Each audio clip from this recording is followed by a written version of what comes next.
short play is going to be presented by myself and Yafi.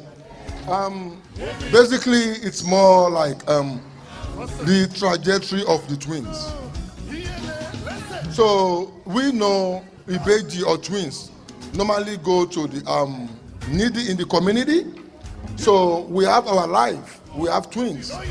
And in the course of that, we were like talking about our life. So the story is a short story. And we're going to start straight away. I don't know whether we can do with the mic. And you will see how our life changed when we had twins in our life. So many years back, and I still believe, you all see me, you know I'm a millionaire in Australia because I have twins. So if you want to be a millionaire, go and get your own twins. Just kidding. So in our culture, we believe twins bring good fortune. We were poor, and myself and my wife, Yafi, she's gone now. We're supposed to be in this together. And we were struggling with life. And in the course of that, we were blessed by somebody. And we even, to the extent, it's going to be strange to people who are not Yoruba here. With the twins, you have to go on the streets. My uncle, yes, I'll say it confidently. My uncle went on the street in Lagos. I won't say arms. He was begging with his twins. I was about 14 or 13. Then I didn't know what he meant. This is true. So myself and Yafi, we have to depict this now, and we have to show this. Yafi, can we get you here? It's going to be a short skit, and let's do it, Yafi.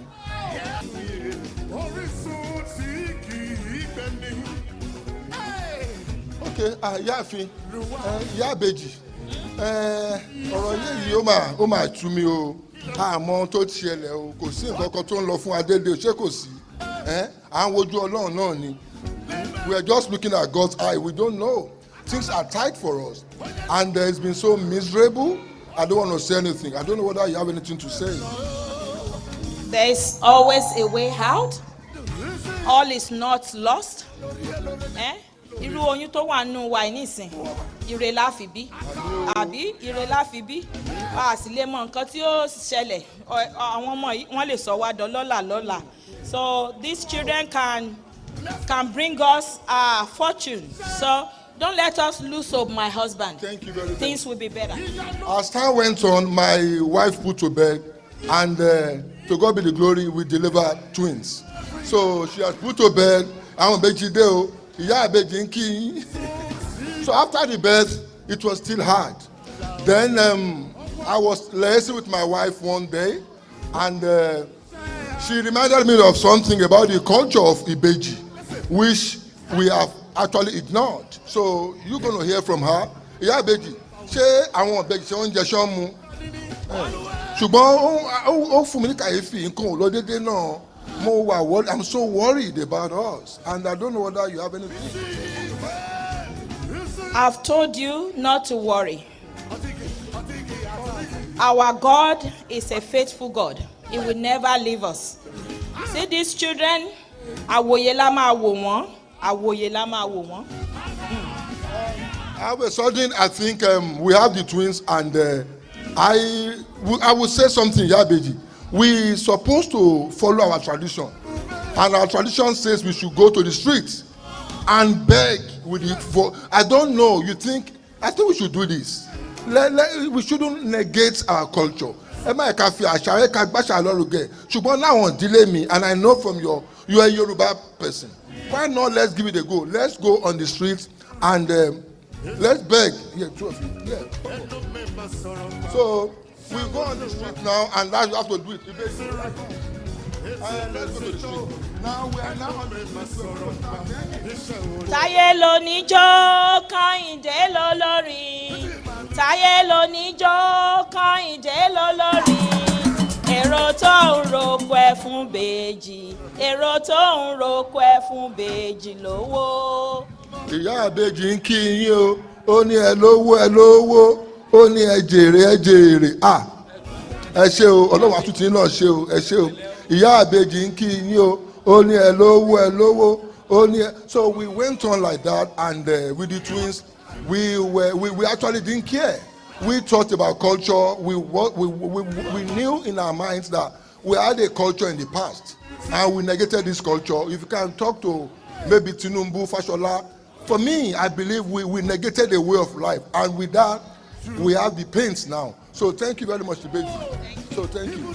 So it's still there. It's just about our way of life, and that's what we just depicted with the twins. I don't think anybody will go on the street, and it's not even normal. That's what we say. You don't need to go to Federation Square. No, we still have the beans. It's a cultural way. What we are doing now is a way of thinking about our culture. So we're not going to go on the street. I have twins. God forbid, I'm not going to go to Federation Square. So. Thank you so much. So with us, I think it's still hard, but we want to go to the end of the short skit now. Yeah, Ibeji, bí nǹkan ṣe rí yìí náà, a máa gbà fọ́lọ́run ṣùgbọ́n èmi nígbàgbọ́ pé Ibeji máa ń gbére wá lé ni. So oníjọ́ kan Ọlọ́run náà agbére tiwa kò wá, ire wa wọlé tọ̀ wá pẹ̀lú ògo Ọlọ́run. Ire wa tiẹ̀ ti dé, ó dé tán. Ire wa tàbá ti sọ ìrètí nù. Ẹ wọlé o. Ìyá Ibeji, ẹ pẹ̀lẹ́, ṣáàfíà ni àwọn ọmọ ń kọ́, àwọn aráalé ń kọ́, ẹ pẹ̀lẹ́, ṣé ń jẹ ṣé ń mu. Àdúpẹ́ fọ́lọ́run, àdúpẹ́ fọ́lọ́run, àdúpẹ́ fọ́lọ́run. Ìlú ló rán mi sí yín o. Ìlú ló rán mi sí yín. Ìlú ni kábíyèsí ló rán mi sí yín. Ó pọ̀ mi ò mọ̀ dí ṣùgbọ́n nígbà tá a ṣe mítìnì láàfin, a wá rí àwọn aráàfin, àwọn aráàlú wọ́n ń wá nǹkan lọ́dọ̀ kábíyèsí látijọ́ yìí, kábíyèsí ò fún wọn o. Ṣùgbọ́n ó yà mí lẹ́nu, ó ṣe mí ń kàyéfì ìdí tí wọ́n fi wá yan ẹ̀yin méjèèjì. Ní ṣókí, àwọn aráàlú sọ pé ẹ̀yin lóyè kàn o. Mi ò mọ̀ o, ṣùgbọ́n aráàlú lẹ́yìn lóyè kàn, wọ́n ní kí n wá ṣàlàyé fún yín ni o. Ẹ kú oríire náà o, bàbá Ibeji àti ìyá Ibeji. Ẹ kú oríire o. Ẹ pẹ̀lẹ́ o, èmi ń lọ nìyẹn o. Ẹ mọ̀ ṣeun, ẹ mọ̀ ṣeun. Thank you so much. Orí àwọn ọmọ yìí mọ̀. Ibeji, òṣà Ibeji gbè wá. Torí àsọlẹ́nu ìyáàfin ayáre lọ́ọ̀dẹ̀ ọkọ ni ẹ bó o ṣe pè mí ó ní agbàgbé àṣà wa sẹ́yìn ká má fi àṣà wa sí kí ni ká má fi ṣùlẹ̀. Ẹ ṣeun, ẹ ṣeun. Thank you very much everybody, thank you very much, it's a wonderful day and ìyáàfin Adetifa, I have to say thank you for putting this together. For me it's a way of identifying my culture. God bless you. Thank you so much. That little skit is just about the twins, and it just portrayed the fact that the twins can bring you fortune. This family were very poor before, they had nothing. They were pregnant and they had twins. And with time, they did not lose hope. And then they were elevated and they were able to sustain and look after the children. Eshe, thank you very much for that. Adupe.